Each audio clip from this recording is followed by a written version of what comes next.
So Carly, I've known for all of 2 minutes, and she is a social worker and a affordable housing advocate, working in South Etobicoke for, I think it says, over 7 years, working with the social and economic rights of renters in the city of Toronto. And as a renter in the city of Toronto, I really appreciate and have really benefited from the work of many people to create a kind of a strong social safety net for everyone.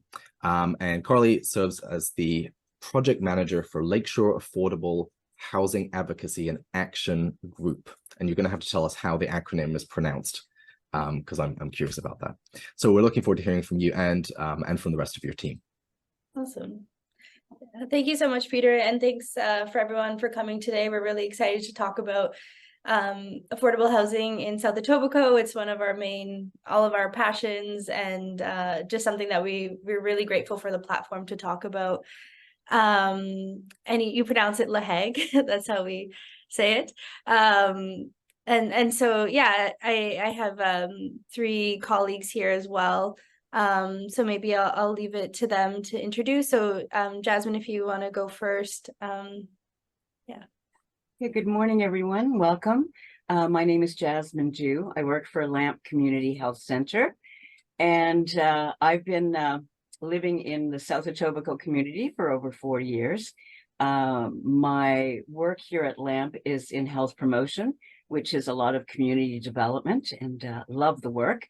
And I've been working on affordable housing probably for the last about 7 years as well, but working in the sector for probably over 35. So I'm dating myself. So really glad to be here. Happy to share some of my thoughts and experience with you all. So how about if I turn it over? How about if I turn it over to Bree, and then Bree can introduce our sphere. Awesome. Hello, everyone. My name is Bree. I work with Jasmine at LAMP Community Health Center, and I have a focus on affordable housing advocacy in my work. I'm gonna turn it over to Arshveer now. Arshveer is an urban planning student at Toronto Metropolitan University. So go ahead, Arshveer. Yeah, thank you. So hello, everyone. As was mentioned, my name is Arshveer. I'm an undergraduate urban planner at Toronto Metropolitan University, formerly known as Ryerson. I'm currently working with LAMP Community Health Center to offer a planner's perspective on their project and help spread the good word about affordable housing. So thank you for having me. Awesome. Yeah, so I'm just going to share my screen. We have a bit of a presentation, and then like mentioned, questions at the end. We also have some questions for everybody in the audience today that we'll go through, but I'll go over the agenda first. Everyone can see that? Awesome. So as mentioned in the marketing, I guess, but we're going to talk about resisting displacement, so building a movement for affordable housing from the ground up. One second. So I just want to start with a bit of a land acknowledgement. So we think that's essential in our work, especially as housing advocates, like recognizing that what we're advocating for is on the traditional land of many First Nations communities. So we acknowledge the land that we are meeting on is the traditional territory of many nations, including the Mississaugas of the Credit, the Anishinaabe, the Wendat and peoples, and the Haudenosaunee. This land is now home to many diverse First Nation, Inuit, and Métis. We also acknowledge that Toronto is covered by Treaty 13 with the Mississaugas of the Credit. It is with keeping with the Indigenous perspective of connection to the land and its original inhabitants that we are grateful to meet here today. We are also committed to increasing the awareness and knowledge and fostering the distinct contributions of the First Peoples of Canada. So with that, we'll get started. So this is a bit of an agenda, so I just want to let everybody know what to expect from today's workshop. So we already kind of did it, but the introductions, facilitators and participants. So really encouraging people to introduce themselves in the chat, even why they joined today. What are you curious about affordable housing? Do you work in the sector? I guess what is it about today's workshop that inspired you to join today? Potential development. So we're going to hear from Arshveer. He has a presentation that's going to show like a lot of the grassroots advocacy that we've been doing and how that's how we can continue to build on that momentum. Community development. So that's really key to the work that we do in South Etobicoke for affordable housing. We're really all about our community and working together in collaboration. So we're going to talk about approaches that we use, outreach methods and strategies, community engagement, marketing, and volunteers, as well as leadership. The next thing would be more around advocacy and action. So more around examples of some of the work that we've done. How do we do this work? We'll more or less end with a call to action for all of you today, and then as well get into a Q&A and discussion period. So yeah, like I said, if you feel free to introduce yourselves in the chat, it's great to get to know who's in the room. We always see that as really important element because of, yeah, just getting to know each other and building that sense of community is important. So yeah, I'll talk a bit about what LAHAAG does, and then if Jasmine or Bree, if you want to talk more about LAMP.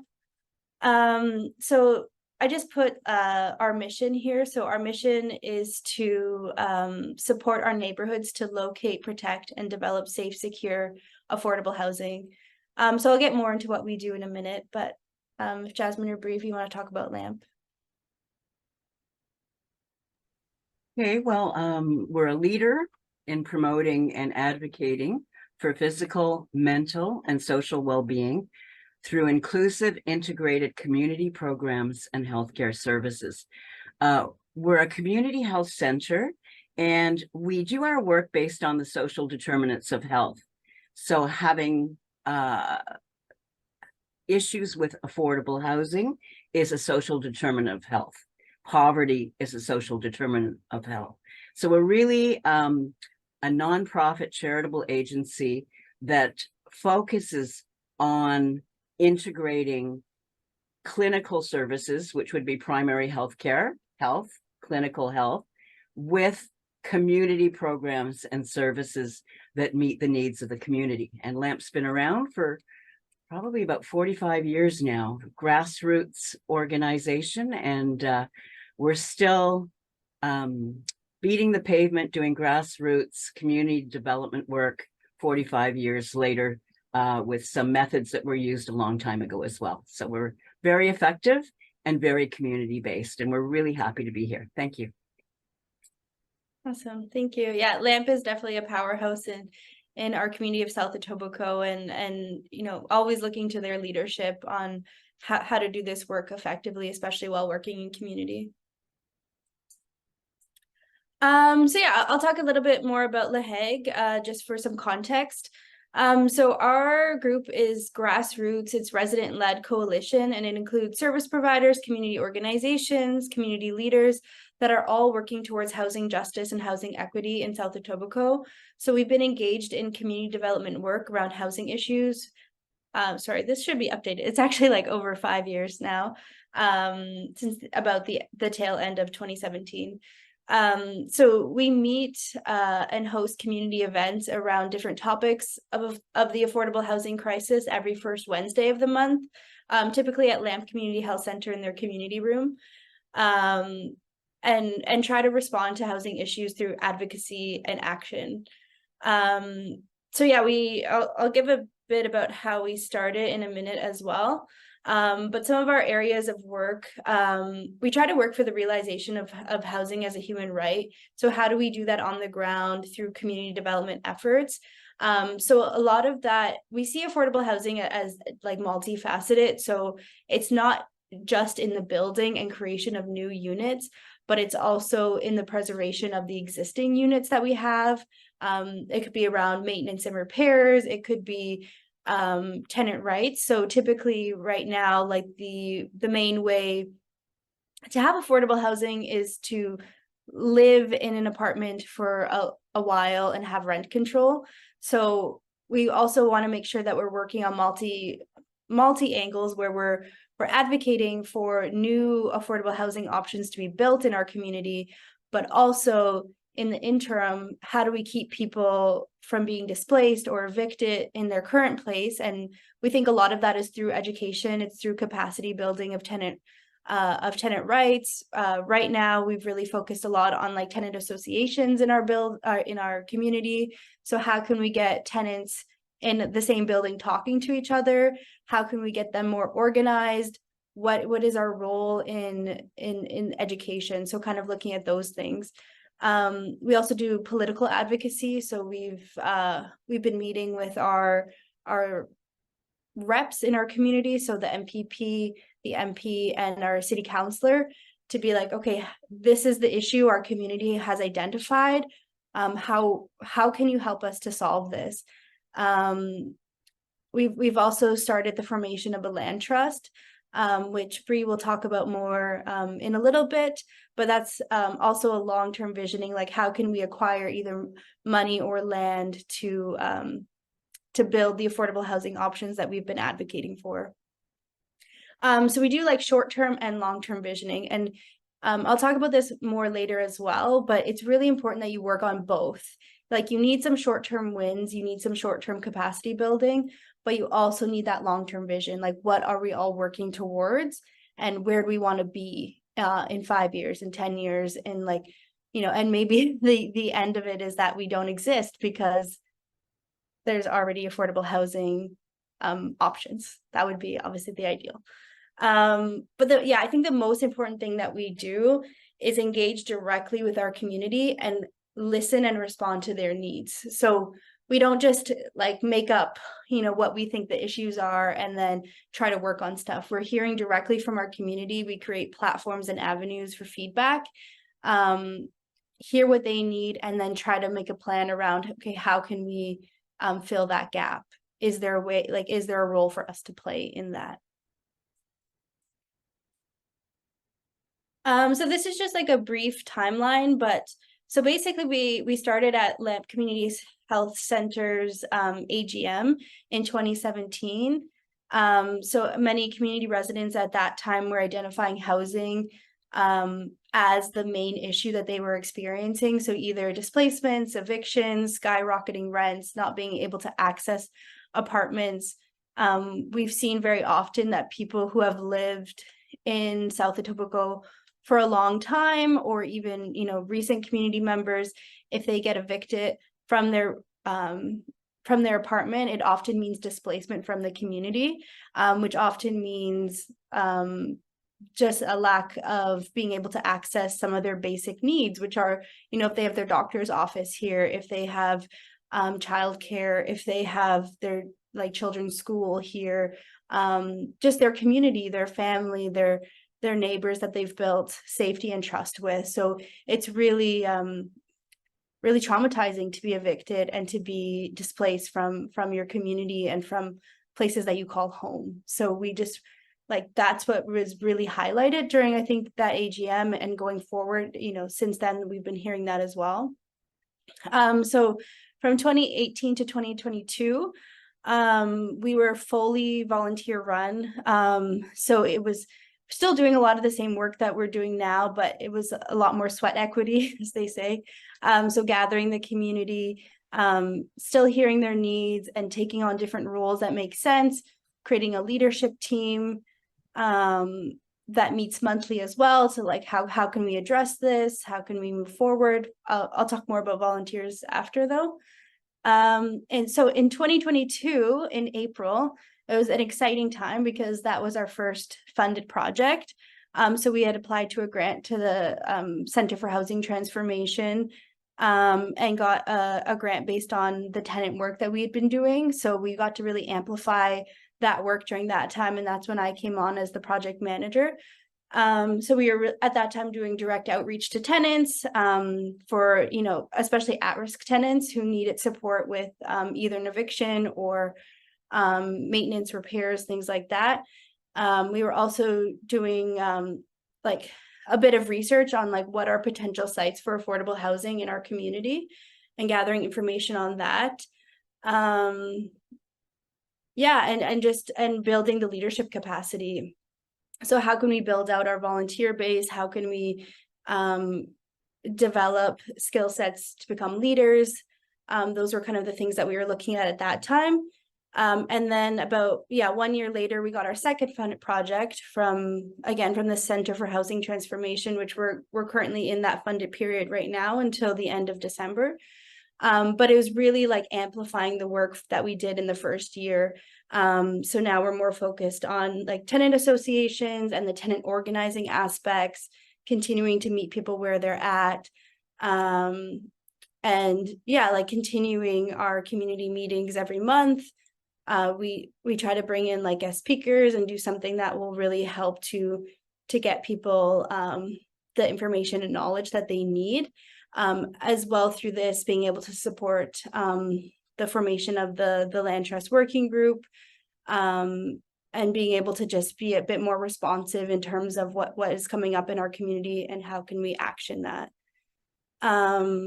So in 2024, present day and looking ahead to the new year, really we're kind of in the planning stages right now, like what makes sense based on the information that we got.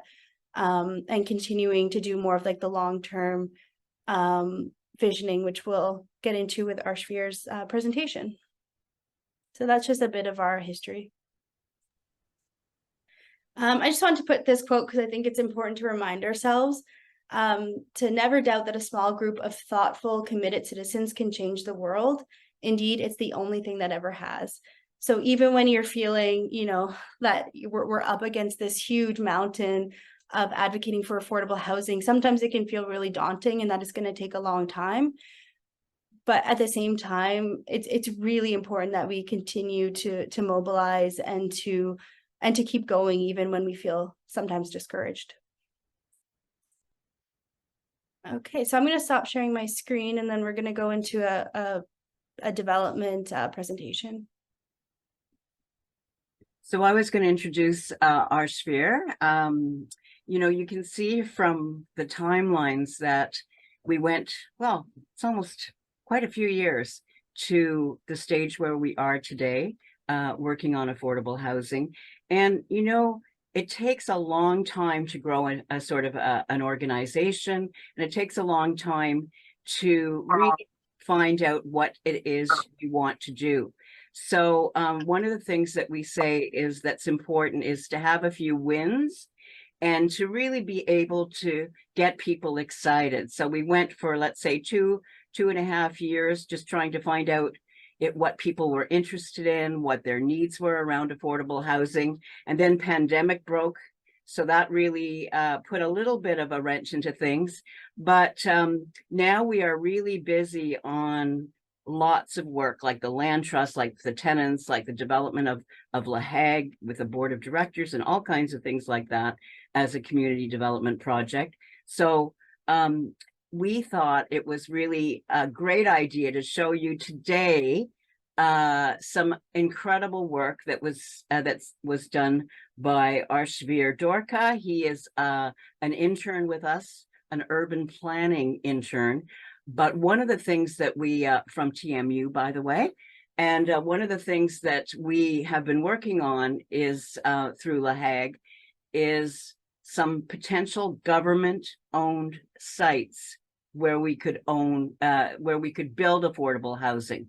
So, of course, that lessens the cost of developing affordable housing if you have the land, and the land is for free, basically, through the government. So we've been looking at a few city sites, and Arshvir has done an incredible job for us in actually developing a concept and liaising with some architects and putting to life a vision that we had for a parking lot in South Etobicoke. So I'm very pleased to turn it over to Arshvir, and I thank him for the incredible work he's been doing for us. Just exciting. Yeah, thank you so much for that introduction. So So hello, everyone. Once again, my name is Arshir. I'll be taking some time to talk about the work that we've done to hopefully establish some affordable housing here in the Etobicoke Lakeshore community. So just a little bit of background. Earlier this year, the wonderful folks at LAMP and LAHAAG worked together with elected officials from all three levels of government to help kickstart the pre-development of a new community housing project. Since then, they've enlisted the help of post-secondary planning students such as myself and developed a list of sites deemed most appropriate for redevelopment. After communication with LAMP and a couple of site visits, we decided to focus on the site of Car Park 508 demonstrated here. This site is an underutilized Green Pea public parking lot, which we aim to re-envision as an accessible, affordable housing development to service the Etobicoke Lakeshore community. It's located between 8th and 9th Street, just north of Lakeshore Avenue West, residing within close proximity to 6 streetcar and bus stops, providing ample transit connectivity.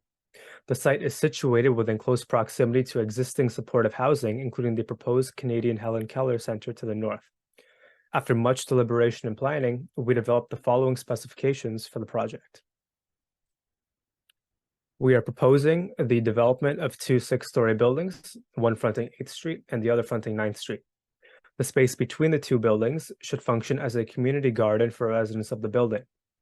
This design direction incorporates outdoor amenity space on the first floor while providing the secondary benefit of tackling food insecurity for at-risk populations. Collectively, we aim to provide around 40 affordable housing units of varying sizes between the buildings, serving up to 116 residents at maximum capacity. We are proposing the development of rent-geared to income housing units, which ties the cost of living proportionally to the household's annual income, ensuring that rental costs do not overwhelm and displace residents. We decided to surpass accessibility requirements, aiming for at least 30% fully wheelchair accessible units. This is because a larger proportion of the population in South Etobicoke is 65 or above than in recent years. So providing affordable housing options for aging in place is a primary priority for us, especially given the context of increasing housing prices where fixed income pensions may just not be able to keep up. So this is what the site looks like now. This is a on-the-ground perspective view from 8th Street. As you can see, it's a parking lot site that just sits between 2 neighboring properties, the fire hall to the right and a row of shops lined with a laneway to the left. So this is an example model for our proposal. This proposal features a modular housing framework that uses prefabricated housing blocks assembled off-site in a factory and then loaded onto site by crane. This allows us to reduce costs and development times, ensuring that once this project gets on the road, we can just use these units built and have them ready for occupation as soon as possible for everyone on the RGI waiting list. One thing to note is that this is just a preliminary visual concept, and the final design is more flexible and is naturally going to be informed by the architects, the adjacent property massing, as well as the constituent community. We're very excited to work to realize this project for the community, and we hope that you'll continue to root for us as we move past the pre-development phase. Thank you so much for listening.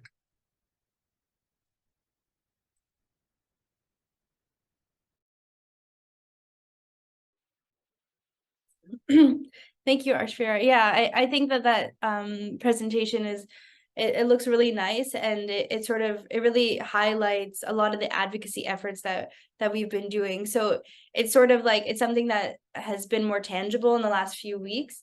But you know, focusing on this parking lot or even the underutilized parking lots in our community has been something that we've been doing. And from a grassroots perspective, like even like I think Jasmine can speak to that, but even early on, like going to visit. Yeah, just that I think it's so exciting for groups who've been going to meetings for maybe 7 years to actually see something that's visual and what their dreams can be. So it's really exciting. Mm-hmm. Yeah. Okay, great. Yeah, so yeah, we can answer some questions about that after as well. But I guess like for today's presentation too, we want to focus on like what are the community development aspects of the work that we do. So yeah, we'll get into that. Oh, sorry. I also saw in the chat, like I know we're gonna have questions after, but I did see around defining affordable housing, and I do agree that that's an important question. So I just want something I want to address now rather than later. So LAHAAG, we've always been very consistent on our messaging for what we believe affordable housing is. And like simply put, it's housing that people can afford. So we look at it as like RGI. So like that your rent should be geared towards your income. Yeah, so I guess like the 30% threshold. And obviously, you know, there's obviously critiques within that 30%, especially for people on social assistance. But that's what we're sort of mean when we say affordable. We're not looking at the 80% market rate, and we can even talk about examples of defining affordable housing in our advocacy efforts. But yeah, simply put, it's rents that people can afford to pay, regardless of their income. And Carly, sorry, I forgot to mention this. If this is okay, excuse me. But our sphere will have to leave fairly shortly for another engagement. So I wasn't sure if anybody had a question for him before we moved on. I'm sorry, I forgot to mention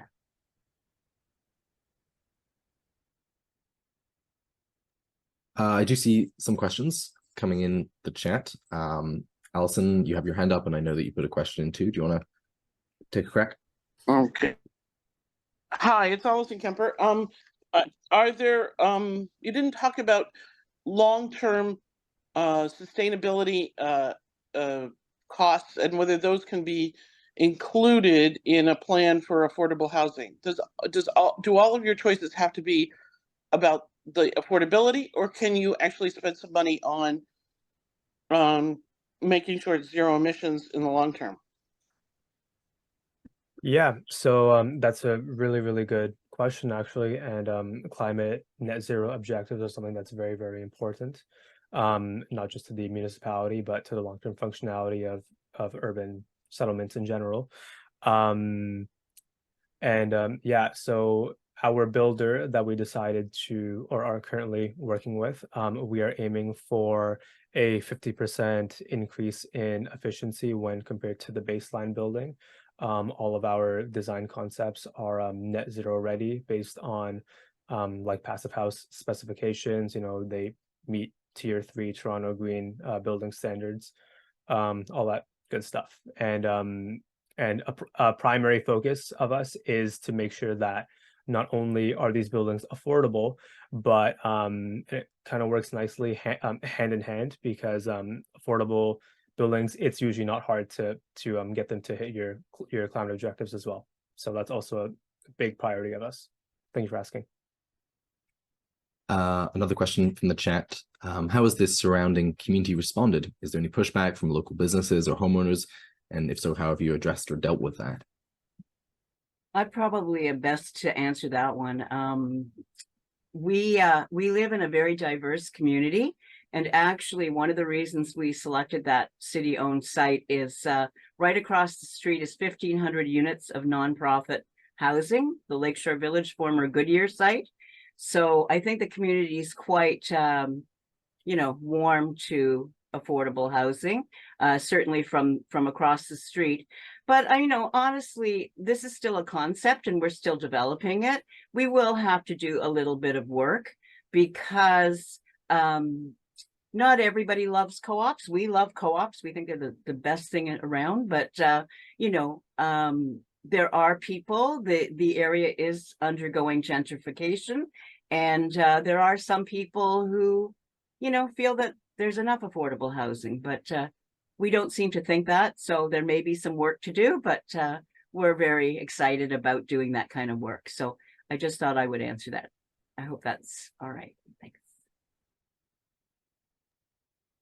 Yeah, thanks for that. I'm going to put some questions together here. One saying, how do you access government funding? Another asking, how would a person be selected to live in this building? Did you want to say anything about government funding, Ashvir, or do you want me to take that one? How about I start with subsidies and then you talk about actually communicating with? Right. So one of the primary ways to access government funding, all of it can be researched online, but generally there are a lot of subsidies and incentives to providing affordable housing. You see it both municipally with Toronto, so they have incentives for or subsidies for like seeding your development, such as the seed funding. You also have funding for hitting climate objectives or the installation of green roofs and such. Taking a step above that and looking provincially, you have CMHC funding as well, which you can apply for loans for your housing project. This is all a very developer oriented lens, but generally you are going to want to look for incentives from your municipal government, as well as your like upper tier governments as well.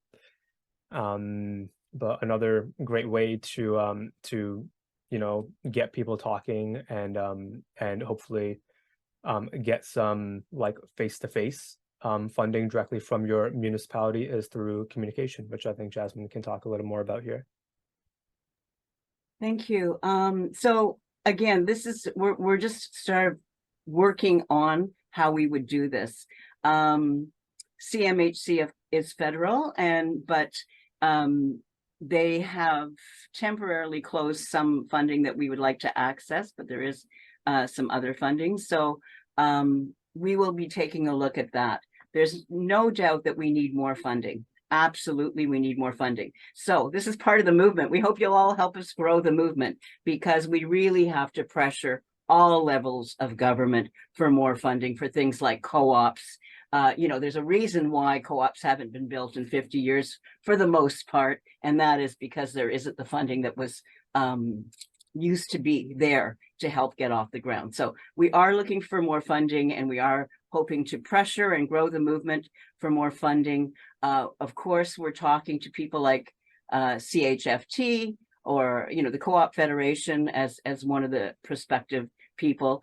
But as well, we're also looking at things like, once you get the building built, you still have to have subsidies for some of the units, because that's how it works, right?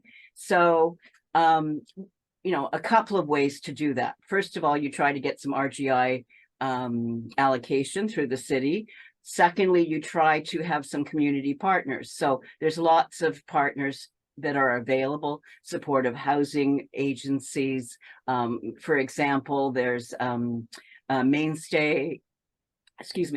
Mainstay, supportive housing agency. You could ask somebody like that. And we actually, the executive director just happens to live in our community. So we have some friendships with there.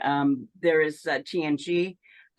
There's all kinds of agencies and organizations. So we're looking for more funding. We're lobbying. We're doing advocacy for more funding. That's absolutely needed, critical. We're trying to look for partners like the Co-op Housing Federation as an example, and other supportive housing people. And then looking for subsidies, it would be the City of Toronto. It would also be, and it's also lobbying things like the COHB, the housing benefit, trying to increase that kind of thing, and more allocations. So lots of work there, but we're optimistic, and we're ready to continue to advocate for those important social policy changes and investments. Thank you. I don't want to lose the question. How would a person be selected to live in this building? What kind of process would that be? So depending on the model, if it's a co-op model, then they have a membership selection committee, plus RGI units, if they're from the city, would go through that. If there is a community partner, as in, let's say, HouseLink Mainstay, for example, or Christian Horizons, or any other supportive housing nonprofit organization, obviously they would have some allocated units to that, depending on how the agreement goes. So RGI, definitely, that's what we're working on. And that would be through the city process list. And then the other ones would be through a membership focus, if it was a co-op, and that's sort of integrated between community and the RGI list, the Toronto Access TO list. Yeah. Thanks. The last question I have here is from Brian, saying the site is steps away from St. Margaret's New Toronto Church, and kind of curious about any connections between those communities. LAMP works very, very closely with St. Margaret's. Like we're partners, very close partners. St. Margaret's is amazing. And our Jacqueline is, both two Jacquelines, but we work very closely with them in all kinds of projects, whether it's community building, whether it's feeding people, whether it's doing some grant applications, just a very, very, very close. So we work very, very closely with them, and we're very happy that they are doing the kind of great work that they're doing. So we're partnering with them. So yes, very close relationship together with St. Margaret's Anglican Church.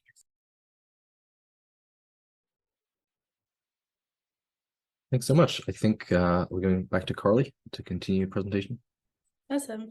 Yeah, and thank you, Arshveer, again for that presentation and visualization, and Jasmine for addressing those questions. I think they're all really important questions. So I'll just go back to the community development aspect of it.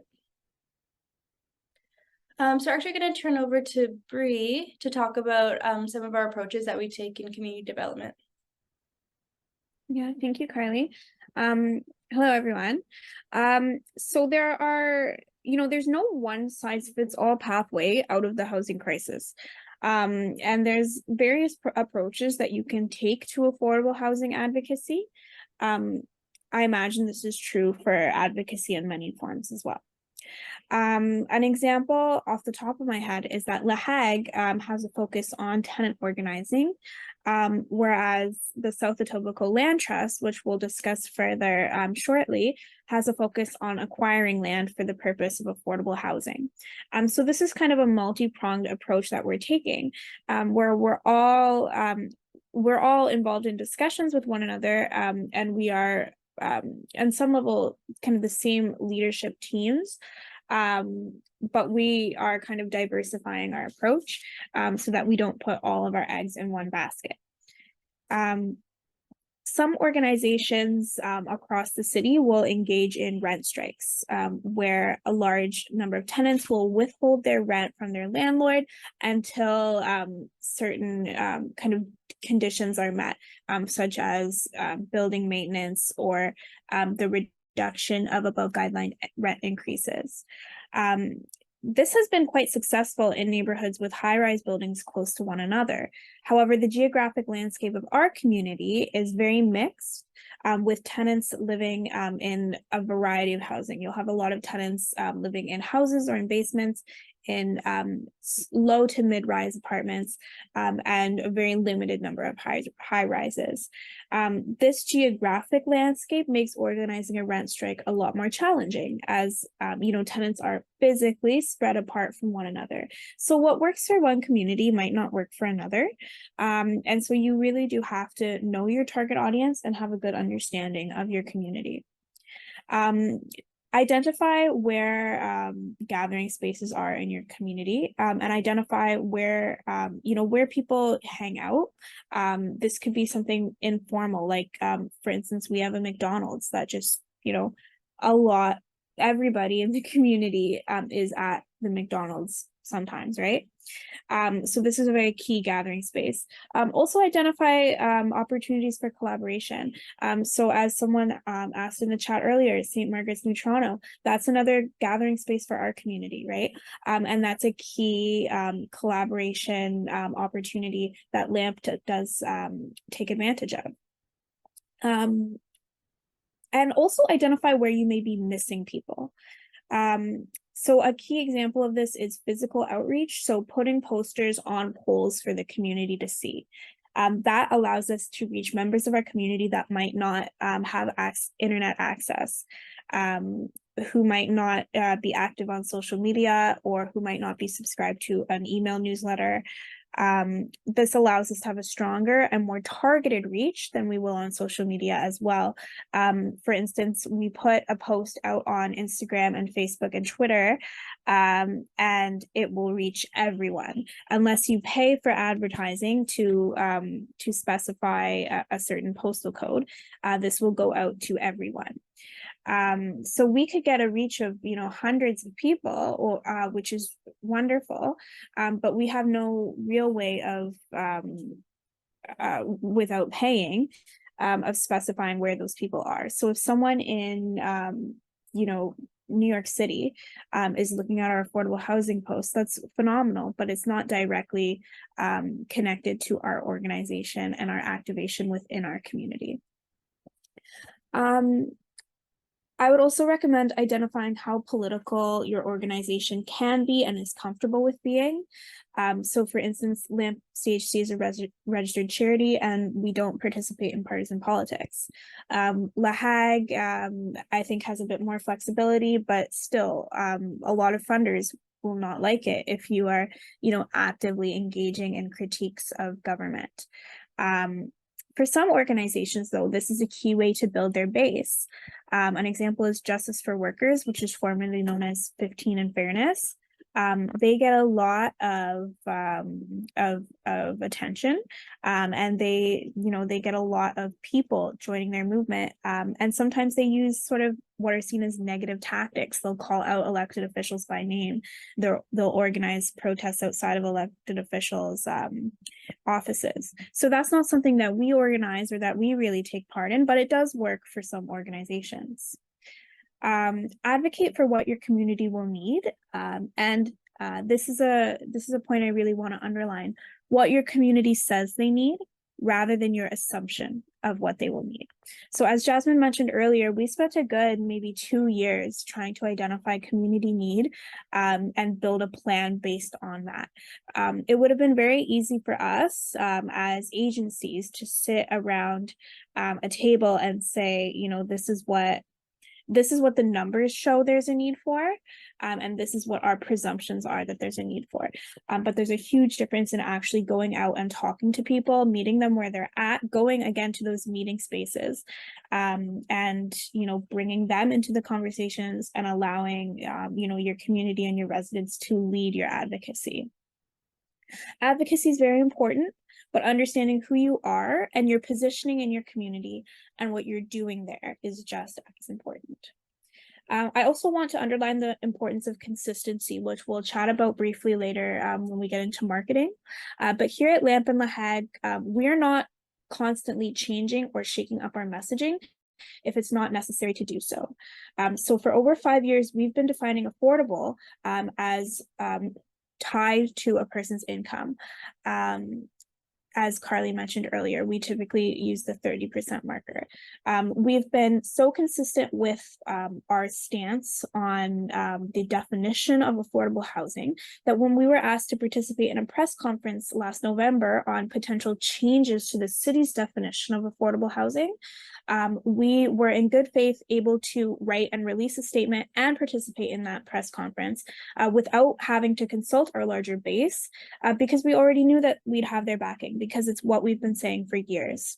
So consistency in your messaging and in your goals is key in order to build up and maintain trust from your community. So that's all I have for now, but you will hear me again shortly. Awesome. Thank you, Bree. Oops. Yeah, so we just wanted to get into outreach because I know this is probably important to many of your communities and organizations as well. So we just wanted to talk about some of the ways that we do outreach and what we see as important within the outreach process in general. So I'm just going to go over a bit of like boots on the ground, training, a multifaceted approach, and locations. Jasmine, do you want to speak to maybe the boots on the ground piece? Sure. Just really quickly, it's old school because I'm old school and I'm old. So we used to do the boots on the ground postering. So we would do it on poles. We would do it at any sections or of the area or parts of the neighborhood where, bus stops, We still do all this. Laundromats, all those kinds of important places that people go. But I can tell you, even at this day and age, boots on the ground, putting up posters is still an incredible way to reach the people that are very hard to serve and hard to reach. And that's the people we really want to help. And the people, and I can't tell you how many people have said, have called us because they saw a housing poster and it turns out that they're being evicted. And we're helping them to prevent their eviction just because they saw that poster on the ground. So just boots on the ground. The other thing is that you really need, well, I guess we'll get into that a little bit later on training, but it's really, really important to try to reach people, getting people out there, talking to people. And even when you're putting up a poster and you're stapling it on a pole, you know, people talk to you. They come and talk to you. It generates conversations. So just a really short point on how important it is to keep doing that kind of work. It's not easy. And at my age, I still do it sometimes. And you know, I think it's really important. And it's really a great way to connect with the community. Yeah, absolutely. Yeah, even just like a small story I have to highlight that is I was doing some outreach postering with a colleague, and he was just wearing a shirt that said housing is a human right as we were putting up these flyers for our community event. And the amount of people like in a 2-block radius, like we got stopped like 5 to 10 times just because they're like, oh, I love your shirt. I agree with that messaging. And then they're like looking at our poster and being like, oh, I really want to come to that event. And I like the work you're doing. And yeah, it just really highlighted for me like the importance of it. At the beginning when I started this work, I didn't love that component. I don't know if any of us love to go out and do the physical, like the work of it. But at the same time, I realize at the times that we do it less or don't have like, you know, it feels like we don't have the time to do it, or we don't hit all the like prime locations in our community. You definitely see the result at your event. Like I can see a noticeable difference when we get out there multiple times putting up these posters to when we don't. And you know, it could be a difference of half of the participants really, because I don't think, yeah, we always realize that, like, especially like without reliable access to internet, or even people checking your page regularly, or, you know, knowing when to check. I think it's so important. They just see it and they're like, oh, okay, yeah, I'm going to go to that event. There's going to be food there. There's going to be neighbors, and really highlighting that on the poster as well, that like, you know, it's not just about the education. It's not just about like, oh yeah, come learn about your tenant rights. Because for some people that's like not the thing that gets them excited, but you know, really advertising that like, you know, come and hang out with your neighbors, come and, you know, get some food and talk and find out what's happening in the community. That sometimes gets people out rather than like, you know, they don't always want to come out to learn things, which is fair. So yeah, training, like we think that's important too. Like you can't just like be like, here's posters and go, like you know, there's stuff that people may encounter on the way, including people who are vulnerable, like telling their stories. And we think, you know, confidentiality is super important. We can't just then go tell that person's story to everybody else and like get everybody, you know, around that story. You know, it has to be consensual. People have to tell their own stories. And confidentiality is really important, especially in this role, because yeah, even just like being in this role as a project manager, I get, you know, just emails sometimes to my personal email, or I'm like at events and I'm like talking to people one-on-one and they're telling me some of the hardest things that they've been through in their life. And yeah, it's really important that I don't just go around and then breach their confidentiality. So multifaceted. So like a comprehensive outreach strategy is so important. Just having like, yeah, the digital component, but also the boots on the ground, and realizing the outreach strategy that makes sense for the event and the audience that you're trying to reach. Really thinking through that. And then Jasmine mentioned like location. So, you know, if we put all of our posts, like we're trying to get like a tenant population out to the event, and we're putting them where, you know, all the big houses are in our community, that's not going to be effective. So it's like where like, you know, especially prioritizing the polls around apartment buildings, around bus stops, around laundromats in the community. Like, it's really important that you also think about where you're putting these posters and what's going to be the best use of your 3-4 hours of outreach time. Just want to add to the comprehensive or multifaceted outreach strategy.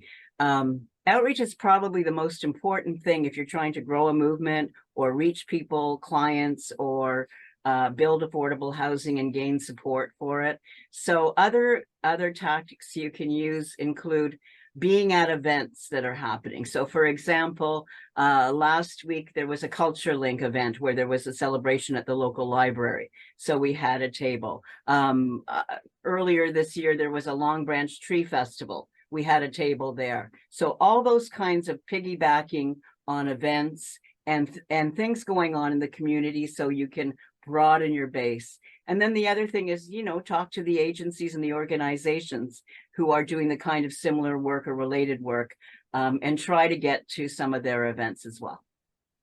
Mm-hmm. Yeah. Yeah, don't just have events, go to events is very important. So we just have some quick do's and don'ts. So yeah, do be authentic. It's important that you're, you know, like especially when you're engaging in community and you're out there, it's important to be yourself, to go to other events in the community, to have good values, engage directly with people, be a people person. Like when when maybe you're deciding like who goes out to do this kind of work, you know, it's important that you want to talk to people and that you're okay with that and feel comfortable. And maybe if you don't, like, maybe that isn't the role for you. And there's like, you know, we'll get into it, but there's lots of roles to play. And so we're really making sure that the people who are going out do like engaging with people, do like the outreach component. And that you represent your group and organization well. So obviously when you're out in the community, you are representing the group and the organization and the mission and the value. So just really honoring that. Some don'ts. So like, don't push yourself onto people. It's important to be assertive and to talk to people, and to see if they'll come to events. But at the same time, you know, if people aren't interested, we obviously are not trying to push ourselves onto people. Don't go alone. Like, we think it's really important to go, you know, at least 2 or more people, just for safety.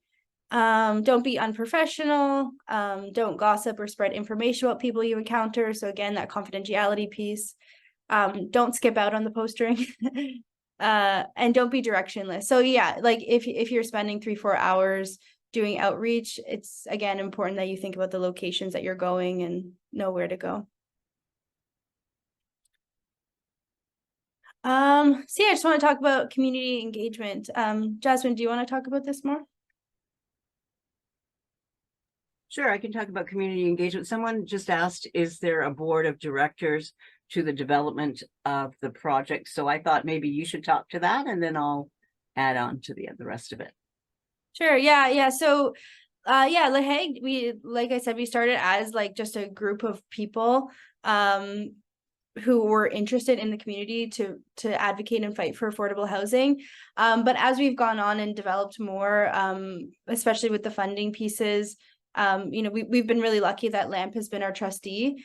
But I think really for the sustainability of the work that we're doing, it's important that we develop as an organization and create that infrastructure. So right now we have a leads team. So we meet once a month. And then our goal is to build capacity around that group of volunteers who have, you know, identified themselves as leaders, and we've identified as leaders, that they will, you know, take the next step. And we're planning like a board of directors training in a month or two, to really amp up the leadership component and to like become like an organization, which we're not currently. We're more of like a group of residents, but yeah, we really see that as important for the sustainability of our work. So once you've done the outreach, it's very important to try to build relationships, build trust, to try to get people to come back or come to the event. So one of the things we really wanted to share is that community engagement is such an important piece after the outreach is done.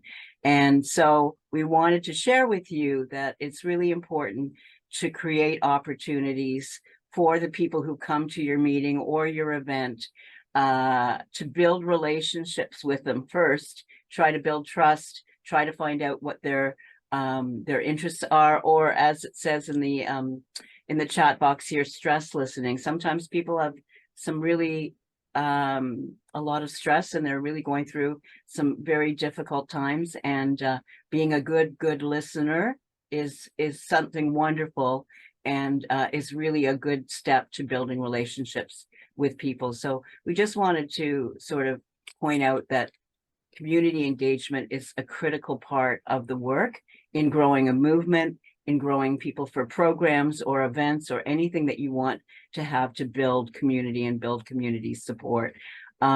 Meaningful. So for example, if you have somebody who's in a tenants organization and you know they've been doing all kinds of work for years and years and years, and you just happen to have, we're doing a National Housing Day event that I'm sure they'll share with you a little later, but we're having a tenants booth and an activity station. So a natural way to take initiative would to be to say to that person, could you come and join the tenants table, even for a little shift, because you have so much knowledge and it would be really beneficial for our community. That's taking initiative, knowing that that person is knowledgeable and would be a great addition to the event, and also is a way for them to actually get more involved with your organization.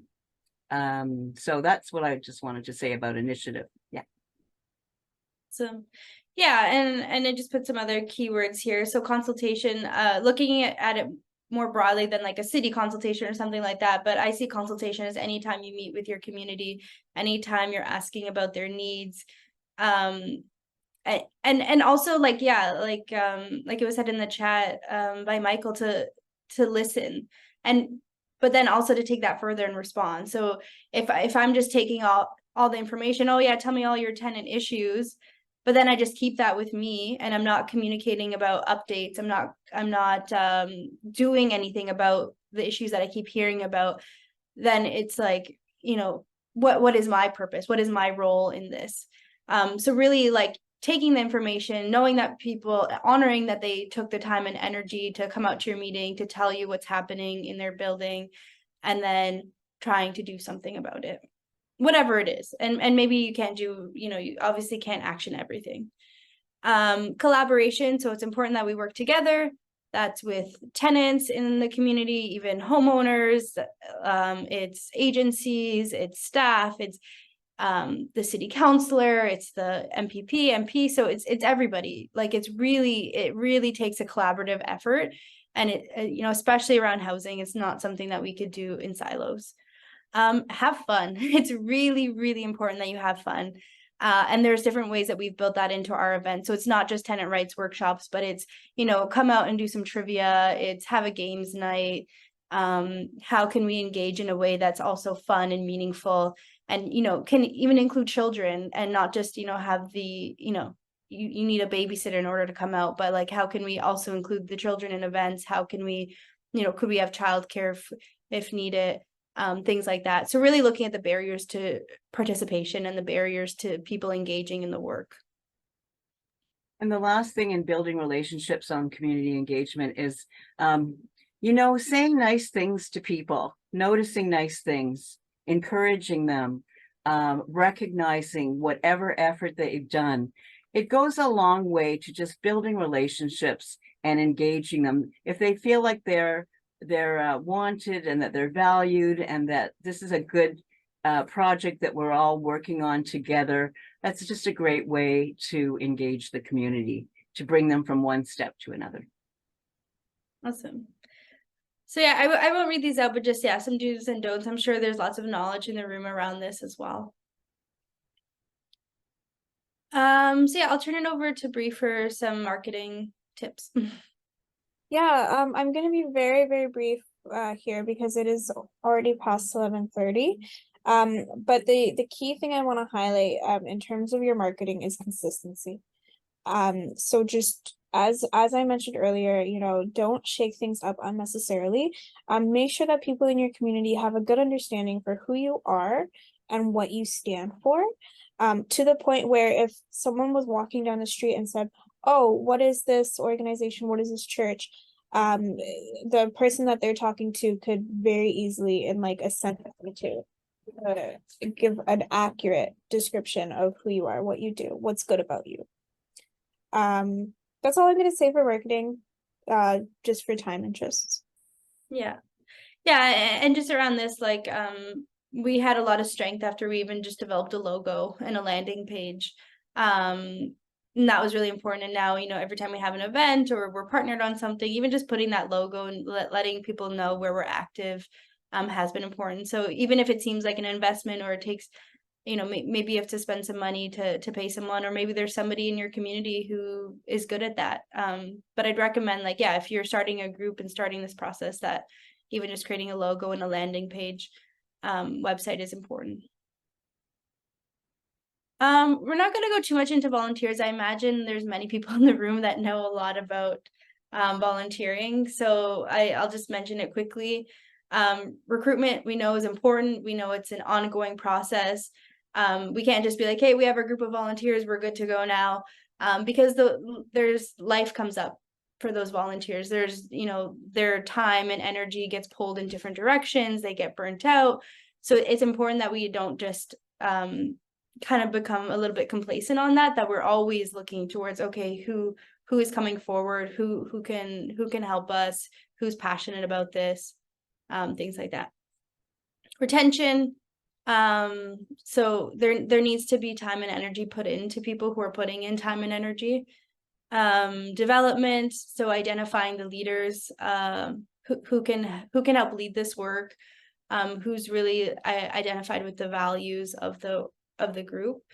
And there's a role for everybody, so no role too small to make a huge difference, I think is really important. You know, we need someone to make the coffee and to take the meeting minutes and to you know, help us with our tech setup, all those things. Like, they seem small, but they're actually huge in making a difference. Again, I'll go through this kind of quickly. Just wanted to give yeah, some stuff around advocacy. So we really try to advocate for people who are being displaced. So I kind of talked about that before, but looking at like the eviction component, looking at who is not able to access our community because of unaffordability. To advocate for innovative, affordable housing options on government land. So we saw the presentation. That's a lot of advocacy efforts and over years. Advocate for the definition of affordable housing to be income-based. So like Bree mentioned, even at a press conference last year, we were out there, you know, advocating with other groups around the city around making sure that our city stays with an income-based definition of affordable housing and not a market-based definition. So strengthen advocacy efforts around RGI and supportive housing with the collaborations that we've talked about, and to keep up the pressure on politicians and other decision makers. So we've got them, you know, we've got all three levels of government together during a town hall, asked them what they could do. They each said we could, like, the city is more of like the land component, the other levels of government can help more with funding. So now we're keeping them to task with that, keeping them, you know, putting the pressure on and being like, hey, so what's the status of this? We met, you know, last spring. Are we going to meet again? What's your update on this piece of work that you identified? So some action. I don't know if we could speak like even just a minute on land trust, Bree. Yeah, so a really big piece that we've done this past summer is we've launched a community land trust. What a community land trust is, it is when a group of individuals come together to form an organization that will seek to acquire land. If and when that land is acquired, the community then has ownership of it.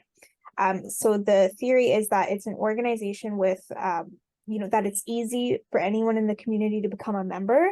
And then as members, they can vote on important decision-making around what happens to the land.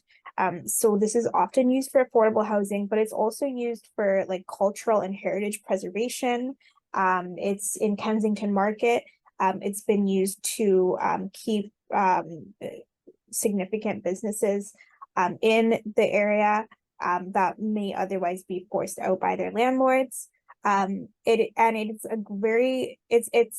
It's a phenomenon that is growing, not just in Toronto, but throughout Ontario as a whole, as well as in the United States and in Europe, and actually in Canada. So it's really becoming a global phenomenon.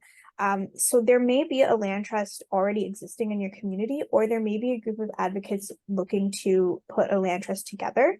And when you're working in affordable housing, I would definitely really strongly recommend looking and identifying if there is a land trust operating in your community, and then partnering with them, at least having conversations with them, right? Yeah, so. Awesome. Yeah, I know, definitely. And that's something that we're in the beginning stages of now. Started in July, and so it's something that we definitely see as important, and something that was identified by our community as something that was important for them. So just taking the leadership from LAMP and LAHAAG to move it forward. Just wanted to, so we did a rally recently. That's definitely in action. Even like gathering monthly with our community members for capacity and connection building, like we've talked about, gathering monthly with the leads team, which again, hopefully that turns into a board of directors, fundraising and project development. So, it's obviously really hard to do this without any funding. So it is important that we have an eye to fundraising as well. And this is just a quote from Jasmine that she always says to us, but so 90% of the work is perspiration and 10% is inspiration. So it's really that, we have to put in the work in order to get the results that we want. Again, I'm sure you all know this. This is, I think, the last slide, but just creating mission and vision. What is the purpose of the group is a short-term goal, long-term work towards that, and then revisit it. And know what goals you want to achieve in the next 6 months, but then also know where you want to be in 5 years and what will it take to get there.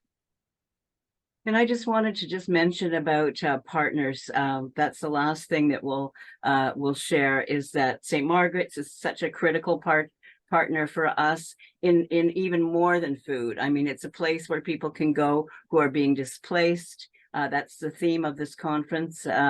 Displacement is a real problem for so many people, homeless people, but there's a real growing trend of people who are becoming homeless, people who have never been homeless before in their lives, people who are being displaced through evictions, demovictions, rent evictions, just the economy in general. Keeping with the theme of displacement, we just wanted to say that how important St. Margaret's is in our community as one of the central community hubs for helping people who are being displaced, and working with us and a number of other organizations as an important anchor in the community, a place, a resource center, a place where people can go and get more information and referrals, and we all work together. So displacement is causing us to work together harder every day. But I just wanted to let you know that the partners are critical to our work, and that there's a growing need because of all the increasing displacement. And I know that Carly will mention, and Bree will mention, I hope, the National Housing Day event we have coming up. Thank you. Awesome. Thank you. Just want to end quickly with a call to action. So we just want to say, keep going. Through collective action, we get better results, and it will take each one of us to build the affordable housing movement. Encourage each other and lift each other up always. Thank you.